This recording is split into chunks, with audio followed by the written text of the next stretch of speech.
Una sesión que ha tenido muchos ingredientes, polémica de la buena, de altura, homenajes póstumos a quien los merece, en el caso del diputado Merino del Río, censura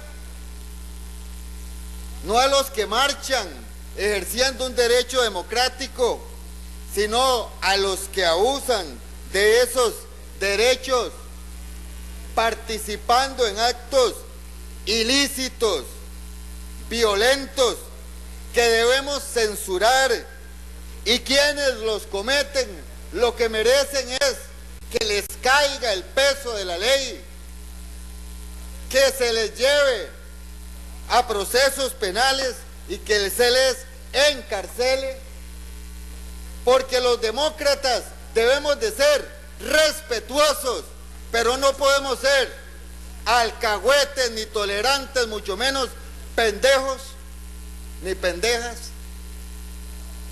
Y cuando el diputado Villalta señala que entre los manifestantes iba una gavilla de fascinerosos, de infiltrados,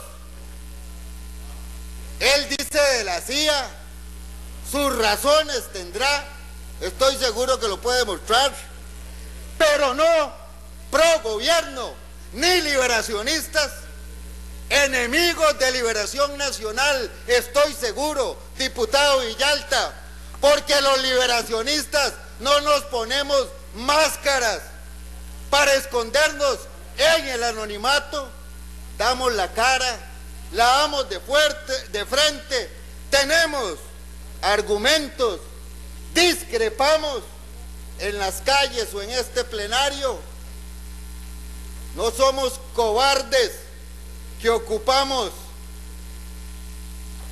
de máscaras para actuar o para esconder actuaciones. Entonces ahí sí me sumo a usted cuando censura la violencia de estos delincuentes. En ese caso particular y en la parte de legalidad, tengo que decir que el veto a la ley de fotocopiado tiene sustento jurídico, y más allá de percepciones o opiniones generales, vale la pena adentrarse, investigar con seriedad cuáles son los motivos de esas objeciones jurídicas que muchas comparten y se sustentan en criterios de la propia Universidad de Costa Rica. Pero si los razonamientos jurídicos son insuficientes,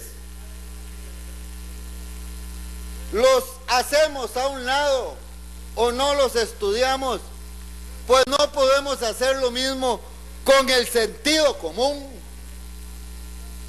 Hoy un estudiante de cualquier nivel, un ciudadano, puede asistir a una fotocopiadora y pedir reproducciones de un texto nacional o extranjero, y esa persona ni ayer, ni hoy, ni mañana será sancionada por reproducir ese texto para fines educativos. Y hago un paréntesis para decir que no se acepta con fines mercantilistas. Se llega incluso al extremo de que es más caro, en caso de textos nacionales, el texto fotocopiado que el texto de imprenta, solo para decir lo que es obvio. Donde no hay problema No lo inventemos. Muchos problemas tiene esta democracia para crear nuevos problemas. El fotocopiado en Costa Rica está permitido.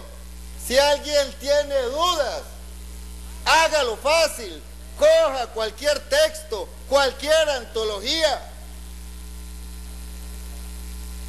y vaya a la fotocopiadora más cercana y pida que le impriman una hoja, un capítulo, todo el libro.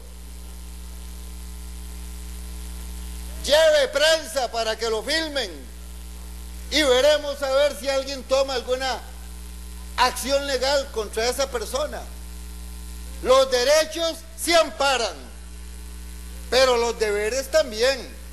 Muchos de esos que hoy marchan serán los que mañana pidan tutela intelectual a las obras que nacen de su talento.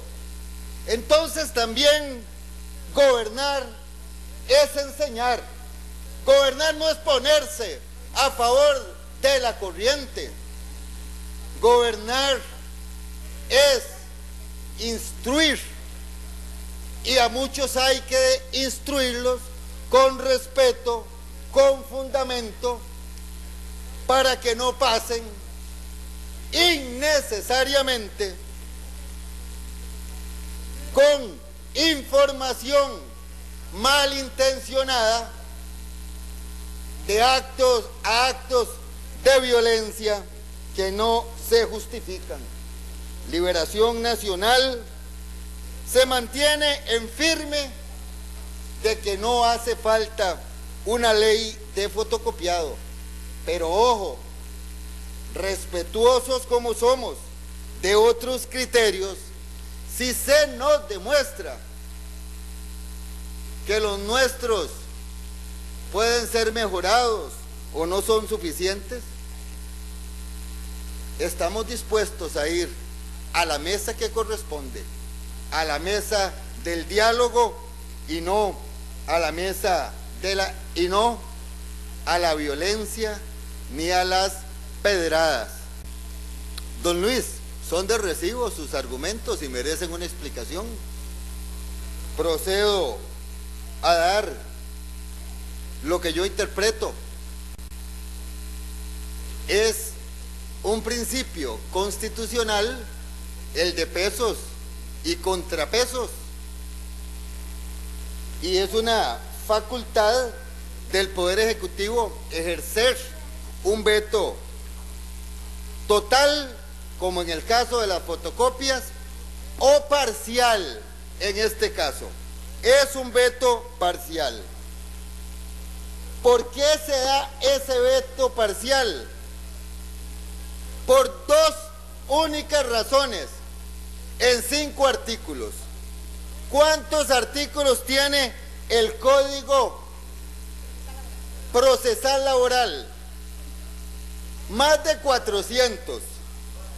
O sea, hicimos bien, porque yo comparto las razones del veto, el 97% del Código Procesal Laboral, que tiene 3 fundamentos. 1, la oralidad de los procesos. 2, justicia pronta y cumplida. Y 3, mantener incólume el principio indubio pro operario.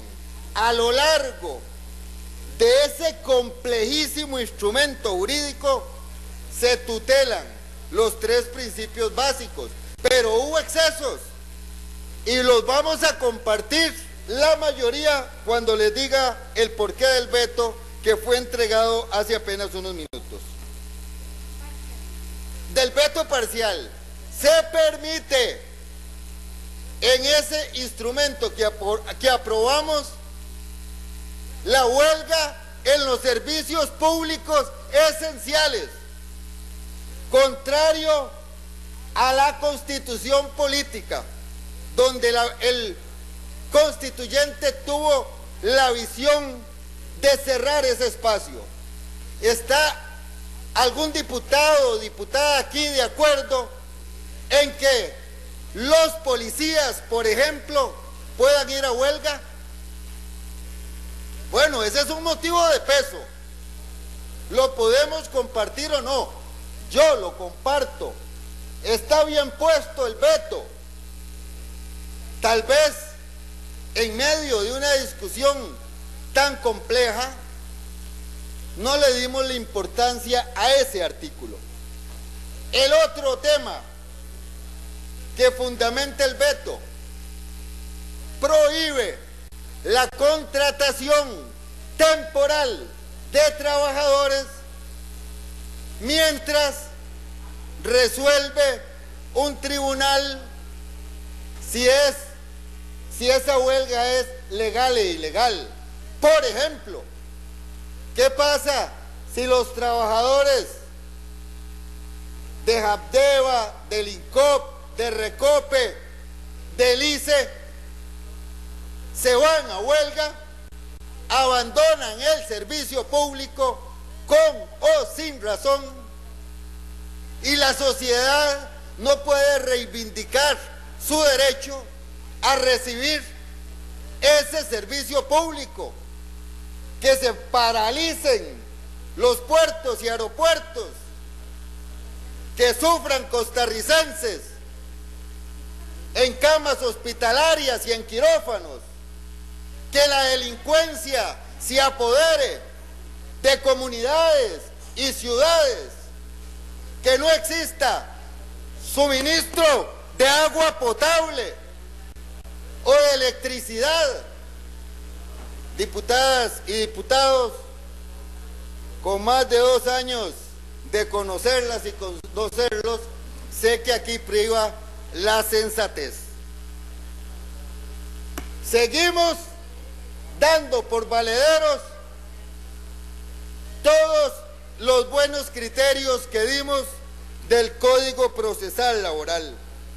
Estamos dispuestos a conocer este veto como corresponde en el procedimiento, darle un trámite expedito, hacer los cambios que propone sensatamente el Poder Ejecutivo, y Liberación Nacional ofrece sus votos para que este proyecto salte posterior a comisión al primer lugar y sin dilaciones se le dé la aprobación final. Así las cosas, de más de 400 artículos de este cuerpo normativo que agiliza por la oralidad y por los principios que contiene, las diferencias entre trabajadores y empleadores, sí es una reivindicación para el sector laboral y para los trabajadores, sí es, como lo dijimos, después de la promulgación del Código de Trabajo, la mayor conquista social, y sí estamos dispuestos a que sea una realidad y nazca a la vida jurídica. Pero cuando se encuentran riesgos como los anotados, lo que procede es atenderlos, subsanarlos, porque es propio del hombre mejorar sus obras, y en este caso reconozco que la Presidencia de la República ha hecho una investigación exhaustiva, un estudio pormenorizado, y que el veto viene a garantizar los derechos de toda la ciudadanía para que la interrupción de los servicios públicos no sea nunca en detrimento del ciudadano, de los habitantes.